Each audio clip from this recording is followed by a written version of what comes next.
Welcome everyone to the finest top 5.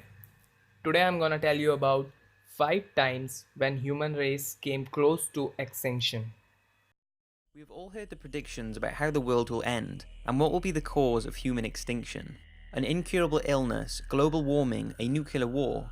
Whatever you think it could be, you might be surprised that there have actually been times in the past where we have been close to being erased from the planet. So here are 5 of the closest calls we've had to human extinction, where if things went just a little different, we wouldn't be here right now. Toba volcano. 75,000 years ago, Indonesia's Toba volcano erupted. It's considered to be the largest eruption of the last 2 million years.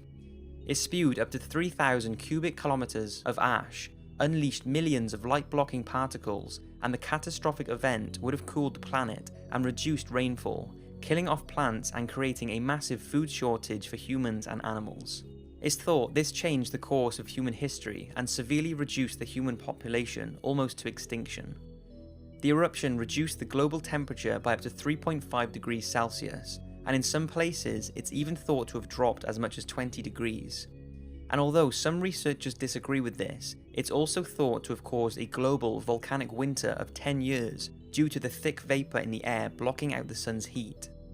It deposited an ash layer approximately 6 centimeters thick that covered the whole of South Asia, and apparently a few lucky monkey species, tigers and cheetahs managed to recover from just the few that remained. But what's interesting is that researchers have said that there could have been other unknown species that did not survive and became extinct. At the time of the explosion, genetic research has shown that the number of humans dropped to a couple of thousand, and some researchers even say there could have been as little as 40 breeding pairs remaining. Although we do not have 100% proof of exactly how many humans survived, it's incredible to think that the entire human population was definitely reduced to a small size. And now we have over 7 billion humans who are descendants from that very small population that survived the eruption 75,000 years ago. So imagine if there were no survivors after the volcano, or if those that remained died off, that could have been the end of the human race. You may have heard of the Atom Smasher, also known as the Large Hadron Collider, that sits on the border between France and Switzerland. It's a 17-mile long underground tube lined with more than 9,000 magnets, designed to smash particles together at incredibly high speeds. Its purpose is to help solve mysteries about the Big Bang, the origins of mass, and other physics questions. It's the largest particle accelerator ever built, and at its launch it was feared by many that it could cause the end of the world. It was thought the machine would create a black hole that would swallow up the Earth, sucking everything up into something the size of a fingernail. The fear was so great that even legal challenges were launched to try and halt the project, in fear it would destroy the planet. A spokesperson for the campaign to stop the tests said that it's not possible to know what the outcome of the experiment will be, and that even CERN scientists concede that there is a real possibility of creating destructive theoretical anomalies such as miniature black holes. One of the physicists behind the actual experiment also said, "We predict that gravity can leak into extra dimensions, and if it does, then miniature black holes can be produced at the Large Hadron Collider." But Stephen Hawking intervened, reassuring the public that in his opinion the machine was not capable of seeding a black hole that would swallow up the Earth, saying that what the machine is capable of is feeble compared to what goes on in the universe, stating that the world will not come to an end.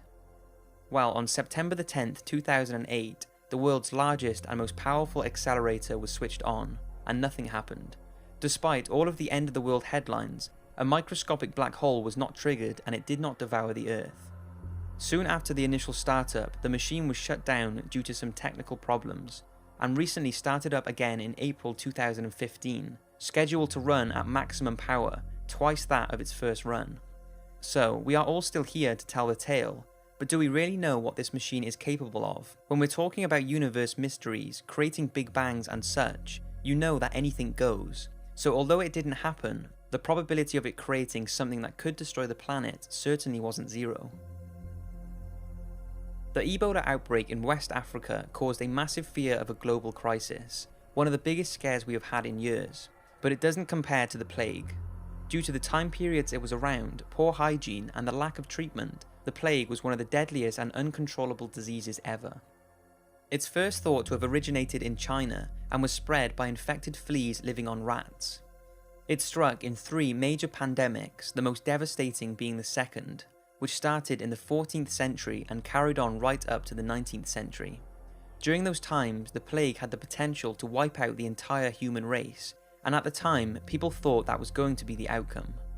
The disease existed in 2 main varieties, one contracted by flea bites and the other airborne, but it could also be caught by coming into contact with bodily fluids of those who were infected, and once infected, death came within a few days.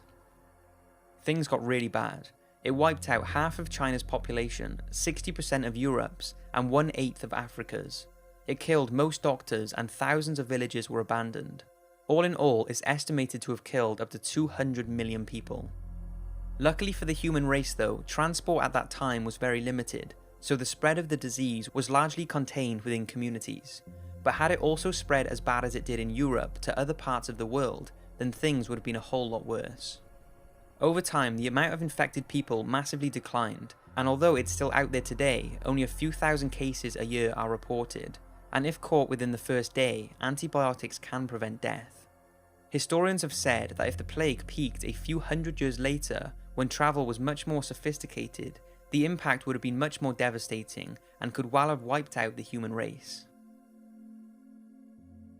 An asteroid destroying Earth. Asteroids are constantly flying around, and you may remember the scare in 2014 when an asteroid the size of Ben Nevis flew past the Earth that had the capability to cause some serious damage. But one of the most recent and closest of all happened in June 2015. NASA were monitoring this monster-sized rock, which measured 1.5 miles across and had a mining worth of 2.2 trillion. The rock was so valuable as it contained nickel, iron, cobalt, water, nitrogen, hydrogen, and ammonia. It hurtled past the planet at 45,450 miles per hour, had a very elongated shape, and was almost black in appearance.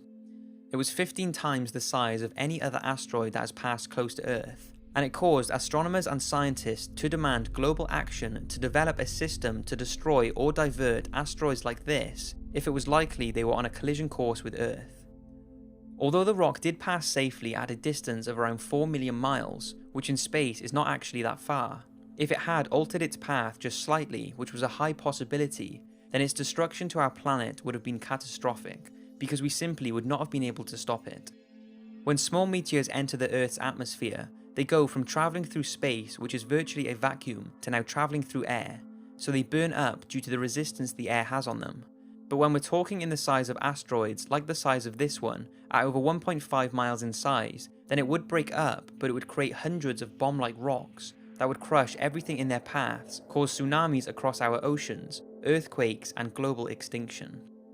It's also worrying to hear that NASA have no idea where 98% of meteoroids and asteroids are heading, and sometimes they're only spotted whilst they're passing Earth. Professor Brian Cox once said, "There is an asteroid with our name on it and it will hit us." And NASA do agree, but believe one won't hit us for a few hundred years, giving humans time to develop systems to deal with the threat of a total human wipeout by an asteroid. Nuclear warheads. We are all aware of them and their brutal capabilities. That was shown by the destruction caused by the atomic bombs dropped on Japan during World War II. Well, shortly after World War II ended, the scientists who developed the atomic bomb looked at what type of nuclear event would wipe out the entire world, and they concluded that it would only take between 10 and 100 superbombs to put the entire human race to an end. And as scary as it is, there have been a few close calls where an all-out nuclear war was narrowly avoided. The first was in the early hours of January the 25th, 1995, when a team of Norwegian and American scientists launched a 4-stage rocket carrying scientific equipment that's air path included the capital city of Russia. During its flight, a Russian radar crew spotted it above the Barents Sea at Russia's northern border. Fearing it was a nuclear warhead heading for the capital, a signal was sent to Russia's nuclear briefcases, which have a 10-minute decision deadline, meaning they have 10 minutes to decide whether to launch a nuclear attack or not.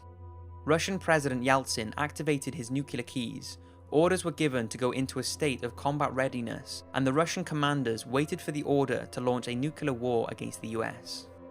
Just a few minutes before the 10-minute mark, the rocket fell into the sea, and the incident went down in history as the first time any nuclear weapon had its briefcase activated and readied for an attack. But this wasn't the only close call. Scarily, there have also been more, including a faulty message that was sent to the Soviet Union's Nuclear Early Warning Command Center in 1983, which reported that the US had launched 5 nuclear warheads heading their way. The duty officer at the command center had a feeling it was a false alarm and did not report it. Had he though, there is no doubt that the Soviet would have launched everything they had at the US. If these events would have caused nuclear wars, the bombs at the time would have caused huge destruction and death, but the most destruction would have been the aftermath of such amounts of radiation. The atmosphere would be poisonous, and this would result in skyrocketing rates of cancer, birth, and genetic defects. The airborne radiation would stay in the air, and although not immediate death for the survivors, slowly over time the effects of the fallout would interfere with us, eventually making it impossible to survive, ending human life. To think that the world has the technology to totally annihilate all of us just by a few commands is scary. And what's even scarier is that in 1961, the Tsar, a 57 megaton bomb, was built in just 15 weeks. It had 10 times the entire combined firepower expended in World War II, and its seismic wave was measurable after passing 3 times around the Earth. That is absolutely insane. As far as we know, only one of these have officially been built, but who knows what some countries could be hiding. Let's just hope we don't have any more communication mess-ups in the future. Thanks for watching guys. Stay connected, like, share and subscribe.